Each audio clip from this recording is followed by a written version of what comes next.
మా హస్బెండ్కి ఆ విషయం తెలిసి మా హస్బెండ్ వాళ్ళ ఇంట్లో అంతా చెప్పారు. మా తమ్ముడికి కూడా తెలిసింది. అందరూ ఏంటి అని చెప్పేసి నన్ను అడిగారు. ఇది జరిగిందని చెప్పానన్నమాట.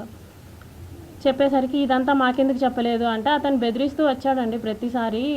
నేను మీకు చెప్దాం అనుకున్నాను, మళ్ళీ మీరు అడిగితే నన్నేం చేస్తాడో, బాబు నేను మాత్రమే ఉంటాము, మీరెవరు లేరు నా దగ్గర, అందుకే నేను చెప్పలేకపోయాను.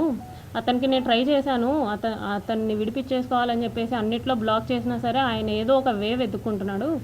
ఒకసారి ఆఫీస్కి వచ్చాడు వాళ్ళతో పాటు కలిసి. ఒకసారి ఆఫీస్కి వచ్చాడనమాట. ఆఫీస్కి వచ్చి నార్మల్గా కూర్చొని అక్కడి నుంచే నాకు మెసేజ్లు చేస్తున్నాడు. అక్కడి నుంచే నాకు నార్మల్ అంటే వాట్సాప్లో బ్లాక్ చేశాను, ఇన్స్టా ఫేస్బుక్ అవన్నీ బ్లాక్ చేస్తే నార్మల్ మెసేజ్ చేశాడనమాట. నీట్గా కామ్గా బ్లాక్ నుంచి తీస్తే బాగుంటుంది, లేకపోతే బాగోదు అనేసి నాకు ఇక్కడ నేను ఎదురుగా ఉన్నాను, అక్కడి నుంచి నాకు మెసేజ్ చేశాడనమాట. సో ఈ టైప్ ఆఫ్ భయాలు నాకున్నాయి. నాకైతే ఎవరు లేరు చెప్పుకోవడానికి. ఒకవేళ చెప్పుకున్నా సరే నా వెనక వచ్చి అడిగే వాళ్ళు లేరు. సో కాబట్టి నేను చెప్పలేదు అనేసి నేను చెప్పాను అనమాట. వాళ్ళదంతా విని నీ ఇష్టం వచ్చింది చేసుకో, అయిందంతా అయ్యింది, తీయాల్సిన పరువు అంతా తీసావని చెప్పేసి మా వాళ్ళంతా దూరంగా ఉన్నారు. అంటే ఎవరు పనుల్లో వాళ్ళు ఉన్నారు, నన్ను ఎవరు పట్టించుకోలేదు. మా హస్బెండ్ వచ్చేసి మా బాబుని తీసుకెళ్ళిపోయాడు అనమాట. వీడు నీ దగ్గర అయితే సేఫ్ కాదు అని చెప్పేసి. రీసెంట్గా అలా January 7th 2026 రీసెంట్గానే ఒక 20 days బ్యాక్ వాళ్ళందరూ ఎవ్వరూ మాట్లాడడం మానేసిన తర్వాత మా హస్బెండ్ వాళ్ళ అక్కకు కూడా 11:30 ఆ టైంకి కాల్ చేసి, మీ ఎవ్వరూ ఆమెకి ఫోన్ చేయకూడదు, మీ ఎవ్వరూ ఆమెతో మాట్లాడకండి అంటే ఆవిడ నాతో మాట్లాడడం మానేసింది. ఆవిడ తిరుపతిలోనే ఉంటారు, రైల్వే కోడ్ నుంచి 30 kilometers దూరం. ఆవిడ మాట్లాడడం మానేసింది. ఇదంతా అయిన తర్వాత January 7th నేను నిన్ను పెళ్లి చేసుకోలేను, నువ్వేం చేసుకుంటావో చేసుకో, నువ్వేం చేస్తావో కూడా నేను చూస్తాను అని చెప్పేసి చెప్పారనమాట. ఇదంతా చేసి నువ్వు పెళ్ళెలా చేసుకోకుండా ఉంటావు, 1.5 సంవత్సరంగా నువ్వు నన్ను ఎంత నాశనం చేసావు, పెళ్ళెలా చేసుకోకుండా ఉంటావు అనేసి నేను అడిగాను. అంటే నేనైతే పెళ్లి చేసుకోను, నా రీజన్స్ నాకున్నాయి, నేనైతే పెళ్లి చేసుకోను, నువ్వేం చేసుకుంటావో చేసుకో అనేసి అన్నారు. ఆ తర్వాత అతని ఫోన్స్ 2 స్విచ్ ఆఫ్. మరి ఎందుకు స్విచ్ ఆఫ్ నాకు తెలియదు. బ్లాక్ ఏం కాదు, ఫోన్ స్విచ్ ఆఫ్. అతను కాంటాక్ట్ అయ్యే వే కూడా నాకేం లేదు, ఇన్స్టాగ్రామ్ లేదు, ఫేస్బుక్ లేదు, ఏమీ లేదు. అవన్నీ బ్లాక్ చేశారో మరి తీసేశారో నాకు తెలీదు. సో నేను డైరెక్ట్గా వెళ్ళా వాళ్ళ ఊరికి. మా ఊరు నుంచి 12 kilometers దూరం ముక్కవారిపల్లికి సార్తో మాట్లాడడానికి వెళ్ళాను అనమాట. అంటే ఇతన్ని ఎమ్మెల్యేగా నిలబెట్టిన అతను ముక్క రూపానంద రెడ్డి అనేసి ఉన్నారు, ఆయన్ని కలవడానికి వెళ్ళాను. ఇతన్ని కలిసి ఏంటి అనేసి అడగడానికి వెళ్ళాను.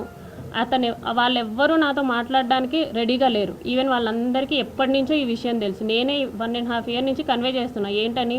వాళ్ళ పేరెంట్స్కి కానీ, ముక్క రూపానంద రెడ్డికి కానీ, వాళ్ళ వైఫ్కి కానీ అందరికీ నేను చెప్పుకుంటూ వస్తున్నాను. పోలీస్ కంప్లైంట్ ఫస్టే ఇవ్వచ్చు, కాకపోతే ఇప్పటికీ నా కంప్లైంట్ తీసుకోలేదు ఎస్పీ ఆఫీస్లో తిరుపతిలో. ఇంత జరిగిన తర్వాత కూడా నేను ఎస్పీ ఆఫీస్కి వెళ్తే అక్కడ ముందే ఇన్ఫర్మేషన్ ఉందంట, ఈ అమ్మాయి కంప్లైంట్ తీసుకోకండి అనేసి. ఇక్కడ కోడూరులో పోలీస్ స్టేషన్కి వెళ్తే వాళ్ళమ్మ నా మీదే ఎఫ్ఐఆర్ ఫైల్ చేసిందంట, నేనేదో బ్లాక్మెయిల్ చేస్తున్నాను అతన్ని అనేసి. ప్రూఫ్స్ లేవు, వాళ్ళ సేఫ్ సైడ్ వాళ్ళు చూసుకుంటున్నారు. నన్ను మీట్ అవ్వడానికి ఎవ్వరూ రెడీగా లేరు. ఎన్నోసార్లు వెళ్ళా.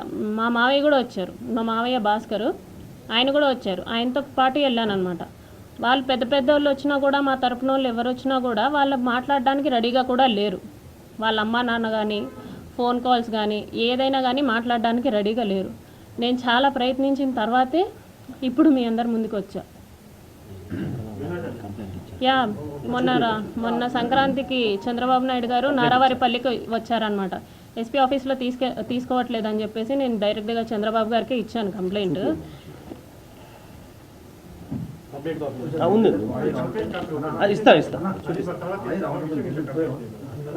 జస్ట్ చూపించేస్తాను అంటే ఇంతవరకు చెప్పలేదు.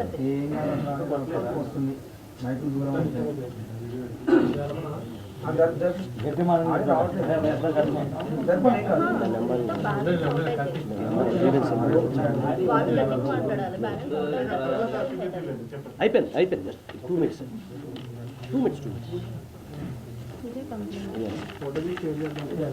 అది ఉంది కదండి, ఇది కాదు అది కదండి.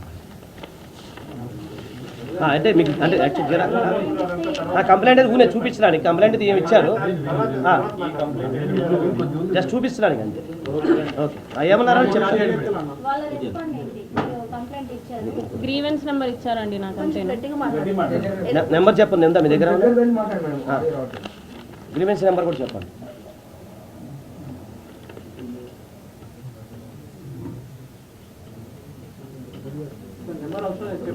ఇది గ్రీవెన్స్ నెంబర్. మీరు మాట్లాడండి, కంప్లీట్గా చెప్పండి.